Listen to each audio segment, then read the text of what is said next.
नमस्कार रसिकांनो, मी जगदीश खांदेवाले विराज चॅनलवर आपले सहर्ष स्वागत करीत आहे. मी आपल्यासमोर माझ्या अकस्मात या कादंबरीचे दुसरे प्रकरण खंत सादर करणार आहे.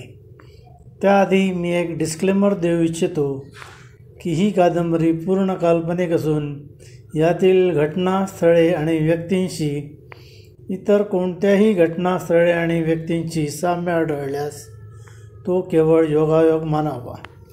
चला तर आता वाचन सुरू करूया.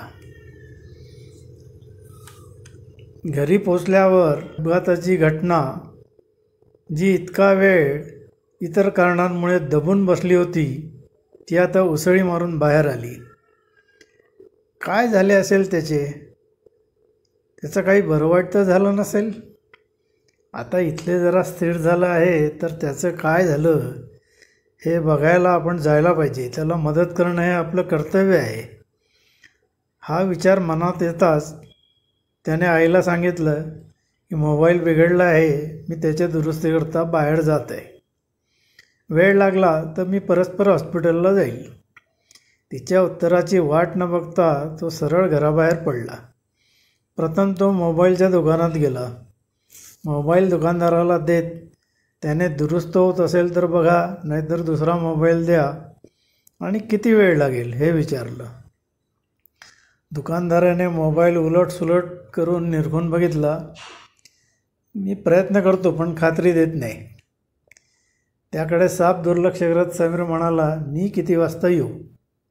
या 2 वाजता. दुकानदार उत्तरला. समीरने घड्याळ बघितले. 12 वाजले होते. रात्रीच्या घटनास्थळी सहज जाऊन येणं शक्य होतं. ठीक आहे म्हणून तो निघाला. अर्ध्या तासातच तो त्या रस्त्यापर्यंत पोचला. आता दिवसा तोच रस्ता वेगळाच भासत होता.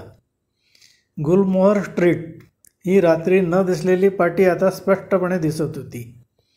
रस्त्याच्या दुतर्फा गुलमोहराची झाडी असल्याने नाव पण यथार्थ होतं. याही वेळेस रहदारी तुरळकच होती. समीरने साधारणपणे 10 मिनटं गाडी संथपणे चालवली. नंतर काल जेथे अपघात झाला होता ते ठिकाण आल्यासारखं त्याला वाटलं. त्याने टर्न मारून गाडी दुसऱ्या बाजूला घेतली आणि थांबवली. खाली उतरून त्याने नक्की कोणत्या झाडाखाली आपण त्या व्यक्तीला बसवलं याचा अंदाज घेतला, पण तिथे कसलीही खूण दिसली नाही. ज्या खड्ड्यात स्कूटर गेल्याने मोबाईल उडून खाली पडला तो खड्डा मात्र त्याने अंदाजे ओळखला. म्हणजे जवळच्याच झाडापाशी आपण त्याला बस्त केलं असणार. त्या झाडापर्यंत काही ओढत नेल्याच्या खुणा दिसतात का हे त्याने बारकाईने बघितलं, पण जमीन खडकाळ असल्याने काहीच दिसलं नाही. निदान पाण्याची बाटली तरी आसपास कुठे पडली असेल असं त्याला वाटलं, पण ती पण कुठे सापडली नाही. कदाचित हे झाड नसेल असा विचार करून त्याने आजूबाजूची 4-5 झाडे आणि त्यांचा परिसर तपासला, पण काहीही आढळलं नाही. स्पॉट ओळखण्यात आपली काही गफलत तर होत नाही असे त्याला एकदा वाटलं, पण त्यांनी परत बघून खात्री करून घेतली, नाही हाच स्पॉट होता. मग एवढ्या रात्री त्याला कोणी नेलं असेल की तो स्वतःहून गेला असेल? त्यावेळीच त्याची स्थिती काय असेल? पण तो स्वतःहून जाणं तर शक्य नव्हतं याची त्याला खात्री होती. अशा विचारांनी तो सैरभैर झाला. एक तर दुपारची वेळ, डोक्यावर तळपता सूर्य, या सर्वांमुळे त्याला गरगरू लागलं. कसाबसा तो गाडीत बसला आणि त्याने AC लावला. 5 मिनिटांनी त्याला थोडं बरं वाटल्यावर त्याने गाडी सुरू केली आणि परत निघाला.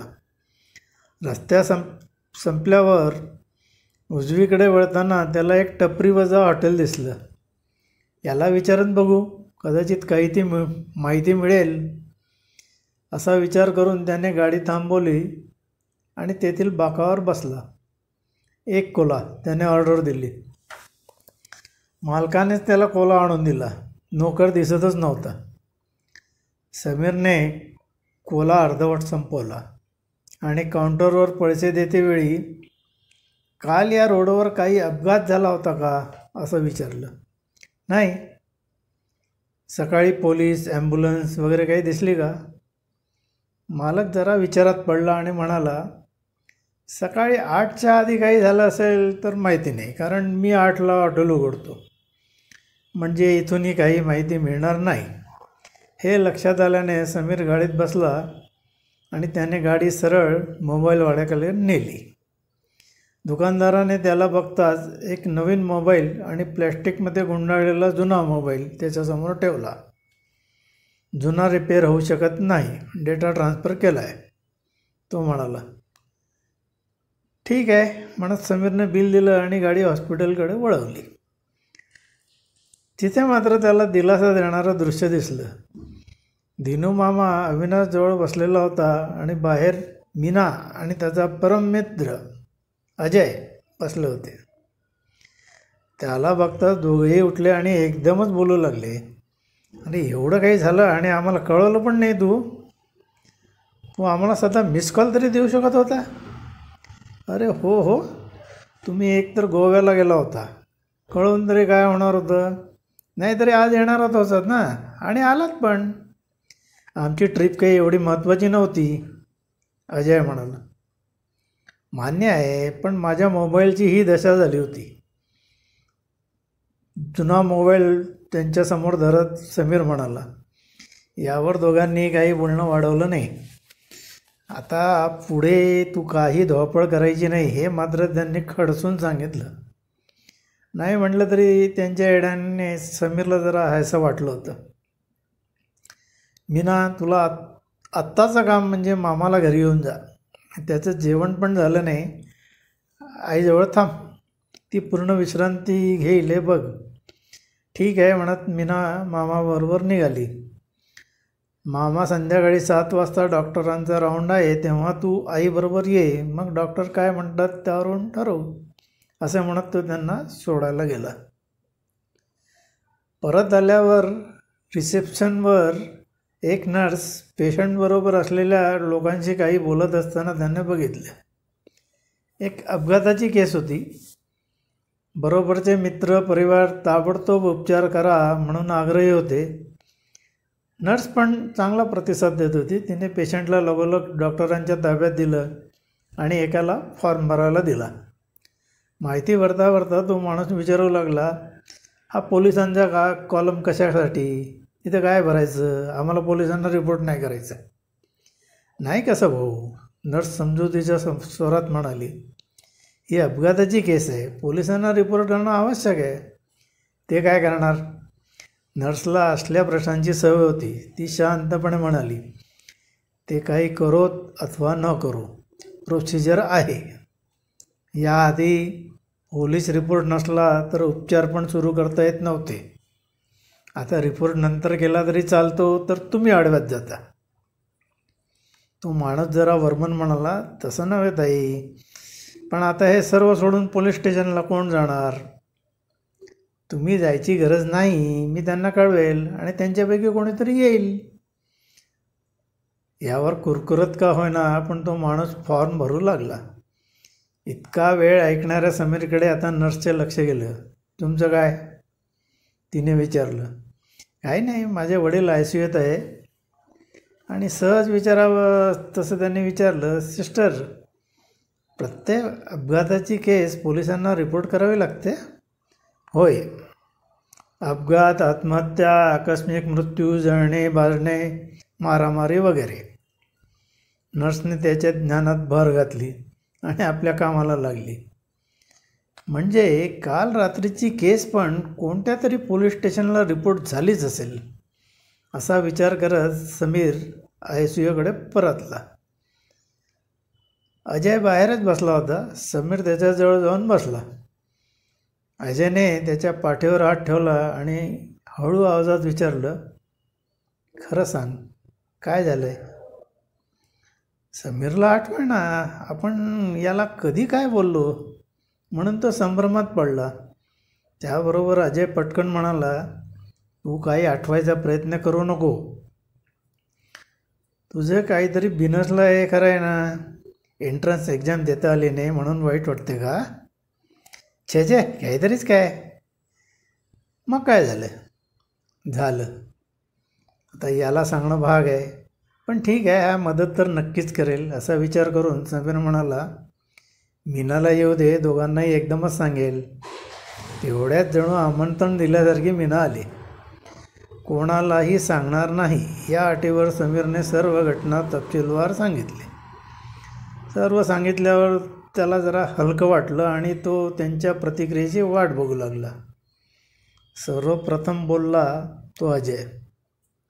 समीरचे हात धरत तो म्हणाला, अरे यार, एवढं सर्व झालं आणि तू आम्हाला आत्ता सांगतोय रे. एवढं मोठं दुःख तू एकट्यानेच सहन करायचं ठरवलं. समीर यावर काही बोलणार तेवढ्यात तो पुढे म्हणाला, ते काही नाही. इथून पुढे तू फक्त घरी लक्ष दे. त्या व्यक्तीला शोधणं ही माझी जबाबदारी. यावर उसळून मीना म्हणाली, काही गरज नाही हे सर्व करण्याची. जे काही करता येण्यासारखं होतं ते समीरने आधीच केलेलं आहे. काही दुर्घटना झालीच असती तर एव्हाना बातमी आली असती. स्वतःहून त्याला शोधणं म्हणजे एक प्रकारे सद्गुण विकृतीच आहे असंच म्हणावं लागेल. समीरला मीनाचं असं बोलणं अपेक्षित नव्हतं. तो आश्चर्याने म्हणाला, मीना, तू हे बोलते? तो पण कोणाचा तरी मुलगा असेल, भाऊ असेल, त्याला मदतीची गरज असेल किंवा नसेल, पण त्याला शोधायला गेला तर तू मात्र पोलिसांना आयता सापडशील. त्याचं काय? जे होईल ते होईल आणि झालं तर माझं होईल, पण माझ्या मनातली बोचणी तर नष्ट होईल. नाहीतर मी जन्मभर स्वतःला माफ करू शकणार नाही. म्हणजे तू हा हट्ट सोडणार नाही? नाही.